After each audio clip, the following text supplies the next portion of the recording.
Mi nombre es Anderson Bermón, médico epidemiólogo, líder de investigación del área de TICS en la Fundación Cardiovascular. Una de las condiciones interesantes que hemos presentado en el desarrollo de estos proyectos es la necesidad de contar con personas interdisciplinarias. Entonces el grupo cuenta con diseñadores industriales, cuenta con ingenieros de sistemas, contamos con ingenieros industriales. También contamos con enfermeras, con médicos, epidemiólogos, hemos contado con el apoyo de los especialistas y gracias a este trabajo interdisciplinario es que hemos podido llevar a cabo estos proyectos. Entonces, a continuación lo que vamos a ver es la evaluación sobre la historia clínica digital. ¿Cómo sabemos si una historia clínica digital cumple con los criterios mínimos para que sea usable? Entonces, esta conferencia viene muy ligada a la conferencia que nos acaba de dar el doctor Flores. Los sistemas de información en salud están asociados con aproximadamente 84% de menos posibilidades de ser demandados. Entonces, sabemos que cuando existe un registro clínico coherente y juicioso de las historias clínicas, estamos protegiendo la calidad de los servicios y estamos protegiendo también la integridad del médico y del personal asistencial. Pero un sistema de información en salud mal aplicado también puede traer problemas, o no solamente mal aplicado, sino la sola aplicación, así se tenga juicio, con su manera de implementar puede llevar errores. Por ejemplo, a pesar que nosotros tenemos experiencia de 12 años de manejo de historia clínica digital, hace poco hackearon la pantalla principal donde estaban las fechas de donde se tomaba el parámetro de nuestro sistema de información de la hora y el día en la que se establecían las historias clínicas. Entonces, suena algo relativamente sencillo, pero imagínense las implicaciones administrativas y las implicaciones legales que tiene si usted hoy va a consulta y resulta que todos los exámenes que le mandaron, resultan es que se los mandaron para el 2000 y en una hora diferente. Entonces, los procesos de facturación también tuvieron problemas.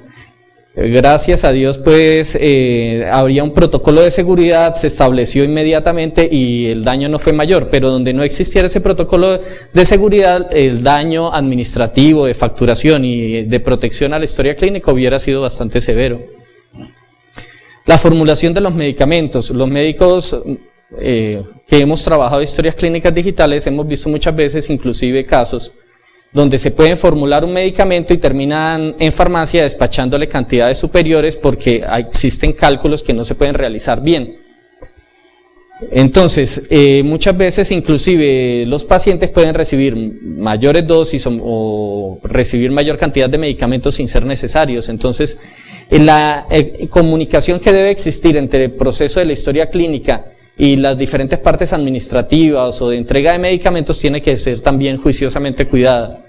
Y las limitaciones en procesos de facturación, lógicamente, hay algunos procesos que no están estandarizados dentro de las historias clínicas digitales que generan facturación, entonces se puede perder esa información. A continuación vamos a ver qué ha hecho la Fundación como para superar estas dificultades. Y la otra queja general que se escucha es que los médicos especialistas dicen que ellos sienten que pierden la calidad de la atención en salud porque cuando están atendiendo al paciente se distraen más con el teclado o con la pantalla y dicen que pierden esa manera como informal de tratar al paciente porque sienten que están atendiendo al computador. Entonces todo este tipo de cosas le dan relevancia a la usabilidad en el sentido de tenemos que adaptar herramientas que el médico realmente sienta que su atención es mucho más eficiente y mucho más segura. Con el fin de proteger y vigilar y mejorar estos procesos, la Fundación Cardiovascular creó el Grupo Élite de Desarrollo en Salud, el Grupo GET, que es un grupo avalado por Colciencias, que nos dedicamos precisamente a estudiar y a vigilar cómo podemos mejorar estos procesos. Esta es nuestra experiencia. Hemos generado a SAGI, SAGI2, SAGI-Web y SAGI-Lab. Esta es la plataforma prácticamente hospitalaria. No me refiero simplemente a atención médica, sino también a procesos administrativos y de despacho de medicamentos. SAGI-Web es nuestra versión de telemedicina y SAGI-Lab es la versión de la que nos hablaba el ingeniero Haider hace poco, que es lo de imágenes diagnósticas. ¿Cómo evaluamos ese software? Gracias a la asesoría también de nuestros consultores, entonces evaluamos con test de usabilidad,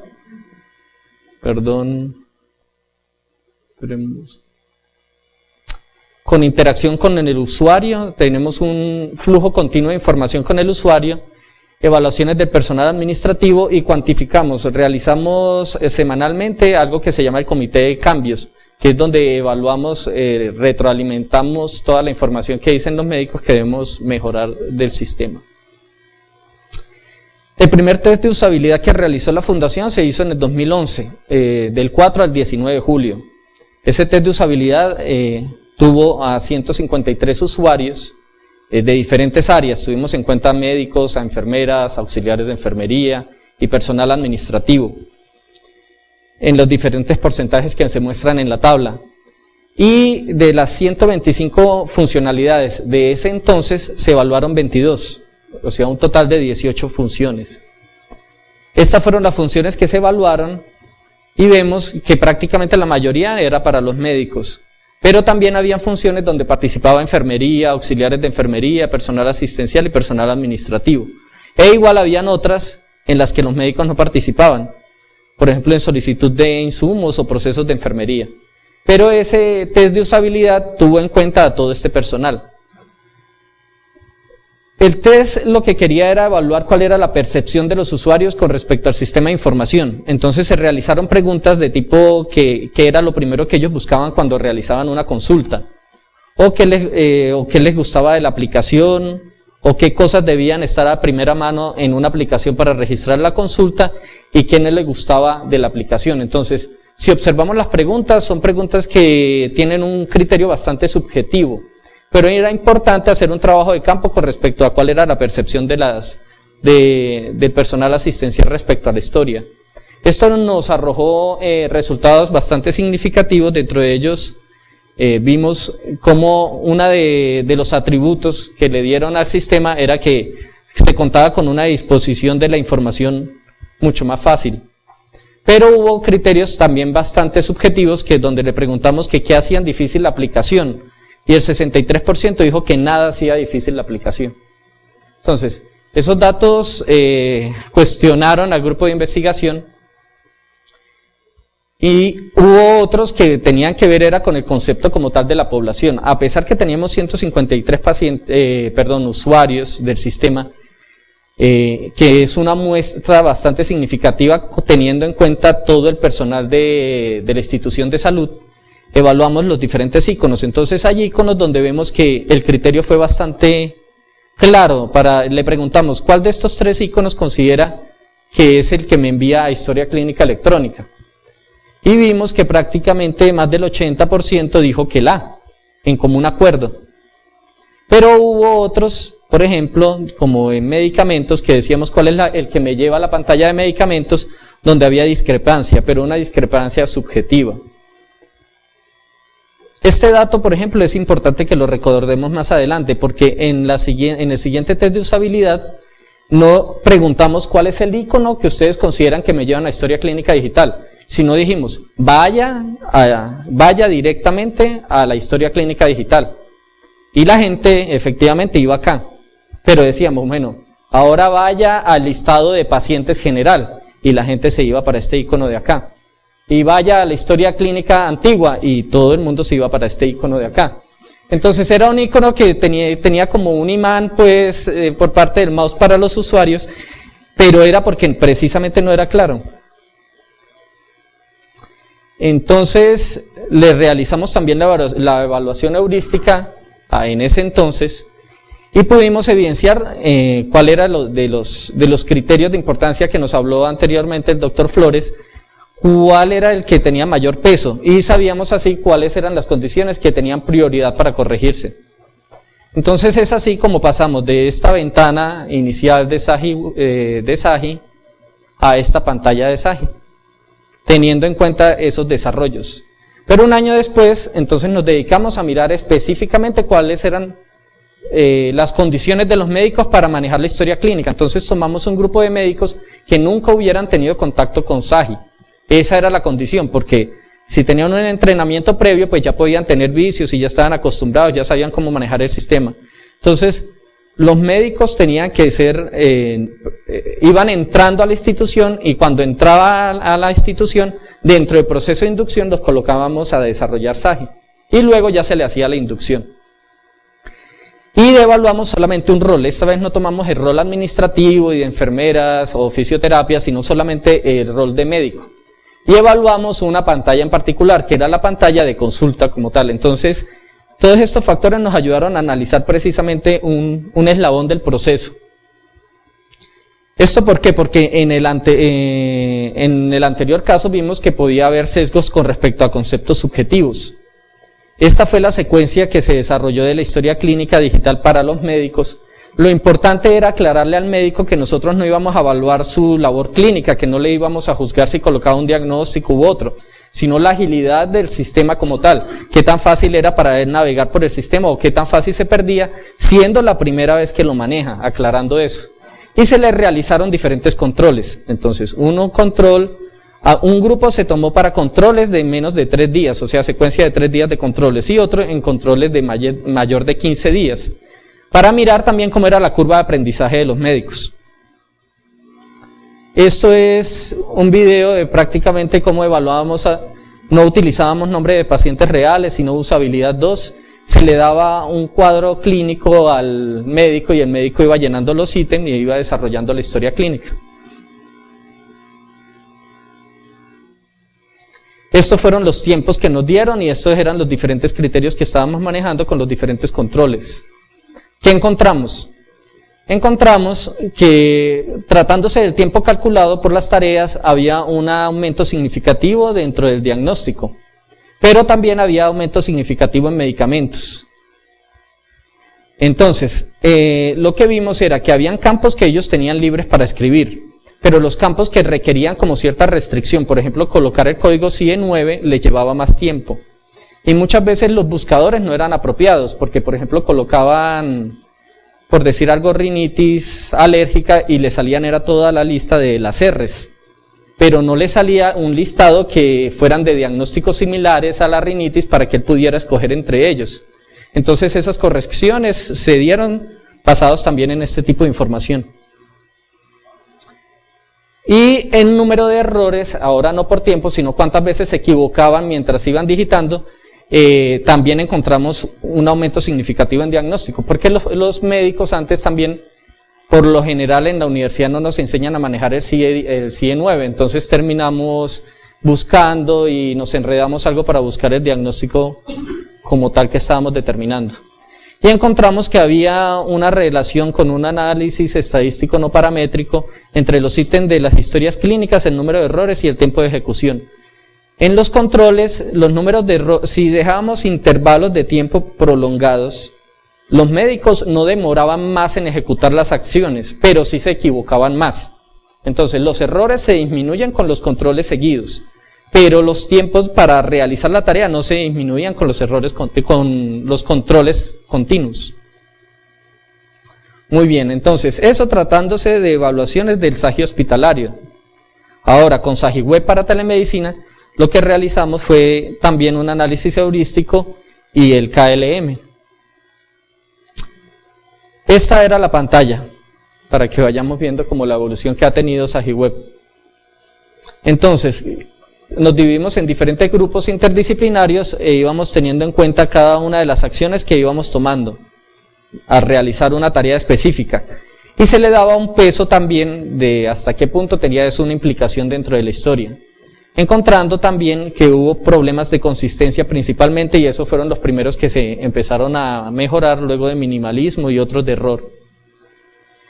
Este es el KLM. El KLM prácticamente lo que me dice es cuánto tiempo demoro o demora un usuario experto en realizar una tarea específica. Entonces tiene en cuenta los tiempos de si yo llevo la mano al mouse, me demoro un tiempo, si llevo y dirijo el mouse a la aplicación como tal, cuánto tiempo demoro, digitando cuánto demoro, si tengo que pensar cuánto demoro. Y prácticamente esto es solamente una pantalla. donde se analiza prácticamente 190 movimientos. Y se ve que, permítame aquí un minuto. Entonces evaluamos el tiempo total de demora de esa pantalla como tal. Este era el tiempo que demoraba con la antigua aplicación. Luego de las mejoras se disminuyeron 172 segundos, o sea, 2.9 minutos en solamente una ventana. Estamos hablando de una actividad que realiza diariamente un médico varias veces durante el día. Entonces estos tiempos son significativos para ellos. E inclusive usted le pregunta a un médico, o por lo menos dentro de nuestro campo, nosotros le preguntábamos sobre todo al perfil superior de especialistas, qué era lo que ellos más les importaba de la historia clínica, y ellos decían que el factor tiempo, que era lo que más le importaba. Yo le puedo traer el mapa de línea de vida, pero entonces el servidor va a hacer una ruedita y le va a demorar 30 segundos en bajar. Ah, no, a mí me interesa que sea rápido, entonces yo mejor me meto por otro lado para que no demore, pero lo que me interesa es que sea ágil. Muy bien, luego de esta experiencia evidenciamos los factores importantes con respecto a la implementación de una nueva herramienta. Lógicamente, el respaldo gerencial, y en ese sentido el doctor Víctor Castillo siempre contamos con su respaldo y con su apoyo. El respaldo gerencial con respecto a apoyarnos y respaldarnos en el sentido de que los especialistas adopten la herramienta fue fundamental para el desarrollo de estas actividades. La información oportuna. Era muy importante que los médicos simplemente no llegaran a llenar una historia clínica y se toparan con SAGI2 antes de que les informaran que iba a cambiar la plataforma y que la manera de llenarlo iba a ser diferente. El seguimiento y retroalimentación. Nosotros contábamos prácticamente con un ingeniero de sistemas o un técnico de sistemas siempre al lado de los consultorios, y empezamos a implementarlos por pisos. Entonces siempre había gente de apoyo por si tenían alguna duda o se presentaba algún proyecto, algún problema, ellos lo apoyaran. Y instalar puntos de finalización del sprint. El sprint era prácticamente como cuando se desarrollaba X cantidad de cambios, era importante definir, vamos a hacer cambios hasta este nivel. ¿Por qué? Porque los médicos nunca terminan de hacer demandas. Ellos por lo general siempre decían, necesito ahora esto, necesito aquello, necesito que me coloquen una nueva escala. Entonces era importante también restringir hasta cierto punto, hasta qué momento recibíamos, por decir algo, peticiones. Y en el momento en que se volviera a establecer después del sprint en dónde íbamos, y volver otra vez a recibir consejos con respecto a lo que debíamos hacer. La construcción de SAGIweb, ¿cómo fue? Empezamos con un análisis interdisciplinario dentro de las diferentes áreas que les estuve comentando anteriormente, diseñadores, médicos, enfermería y los que lo utilizaban, donde se hacía una valoración de las aplicaciones, de los perfiles de usuario, la jerarquización de la información. Era importante establecer hasta qué punto la información requerida tenía un mayor nivel de importancia o un menor nivel de importancia, y los problemas encontrados en la evaluación heurística, que fue el análisis inicial. Luego, con base a esto, se hacía una arquitectura de información y un diseño de la interfase, para pasar luego al análisis de la interacción usuario con la aplicación, y de manera conjunta realizar el desarrollo y el diseño visual. Entonces, iniciaba el diseño visual y los desarrolladores iban teniendo como base lo que ellos le iban diciendo, pero hay un momento donde ya simplemente el desarrollo es el que ocupa el mayor tiempo y el mayor proceso para terminar la tarea.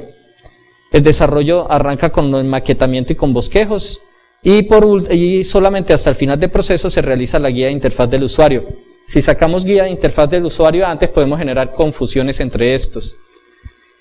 Y de este análisis de interacción del usuario tuvimos en cuenta para evaluar las estructuras y comportamientos, la matriz de validación y especificación de campos, la definición de los campos y los requerimientos y los criterios de aceptación. Habían algo que llamábamos criterios de aceptación, que es lo mínimo que se debe cumplir para que se pudiera subir a la plataforma esa información. Y estos fueran que la seguridad y protección con respecto al almacenamiento, la validación de los campos, la retroalimentación y la protección de la información sensible.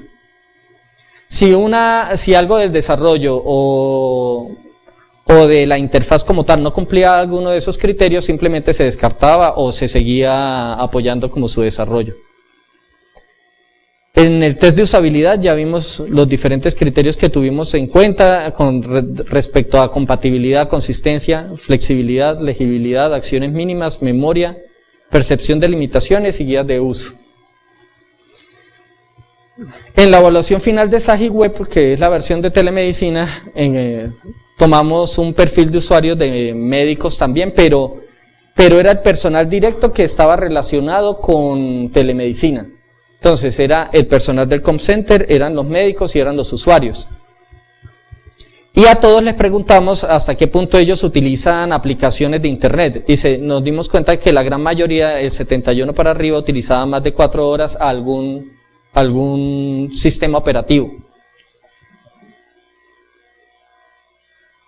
Realizamos también la evaluación donde vimos que, por ejemplo, en la respuesta, que era cuando enviaban la teleconsulta, recibían una respuesta oportuna y que no se retrasaba, encontramos una buena aceptación, solamente el 14% decía que a veces tenían problemas.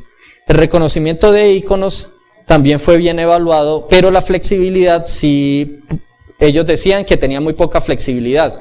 Y ahí fue donde nos vimos en el dilema de hasta qué punto colocar las restricciones, por ejemplo, del diagnóstico, donde tengo que colocar un CIE9, restringir al médico que solamente con esos códigos debe trabajar. Pero era imprescindible porque dentro de los análisis epidemiológicos que nosotros hacíamos, lógicamente en los primeros años, estoy hablando de hace 8 años, 10 años, los diagnósticos principales era, por ejemplo, dolor agudo. Y un dolor agudo no me especifica a mí o no puedo sacar ningún tipo de análisis de él, no sé qué tipo de recurso necesito, no sé qué especialidad necesito. Entonces necesitaba ser mucho más específico con los diagnósticos. Entonces tocaba sacrificar algo de la flexibilidad para poder obtener mejores datos. Con respecto, también se evalúan las diferentes aplicaciones. Entonces, ir al menú principal, nadie tuvo problemas, asignar diagnósticos, nadie tuvo problemas prácticamente, o pocos tuvieron problemas. Asignación de procedimientos a historias tuvo mejores resultados que con Sagi hospitalario. Y con el orden de cómo se colocaron los ítems, también nadie tuvo problemas y hubo como una igual visión con respecto a los pasos que se necesitaban. Algunos decían que eran muchos pasos, otros decían que eran pocos pasos y quedaron 50-50. Con respecto a los factores ya de la pantalla como tal, como estética, manejo del color, distribución de iconos y acciones de ítem a realizar, vemos que prácticamente de diferentes para arriba, nadie la calificó como mala o como pésima. Y para terminar, el grupo manifiesta la importancia de desarrollar este tipo de investigaciones, sobre todo si estamos desarrollando dispositivos móviles, porque con base a esto podemos desarrollar las diferentes interfaces que ayuden a los médicos a que la herramienta sea mucho más usable. Las herramientas de sensibilización no solamente es cuestión de nosotros decirle a los médicos utilicen la herramienta, sino que hay que sensibilizarlos sobre su buen uso, sobre digitar bien los diagnósticos, no colocar evoluciones que en algún momento dentro de los ejemplos que hemos encontrado, hay evoluciones que dicen el paciente está igual que ayer pero mejor. Entonces, podemos tener la mejor interfaz, el mejor diseño, pero si el médico cuando nos digita eso, no vamos a sacar ningún provecho, ni nosotros, ni las personas que están haciendo la evolución de la historia. Y los sistemas de información en salud son diferentes en salud con respecto a los otros porque hay que tener ciertas restricciones. Este es nuestro equipo de trabajo de desarrolladores interdisciplinarios, falta mucha más gente porque somos bastantes. Y gracias a la gran labor que todos ellos han realizado es que podemos estar en este simposio y presentar esto. Muchas gracias.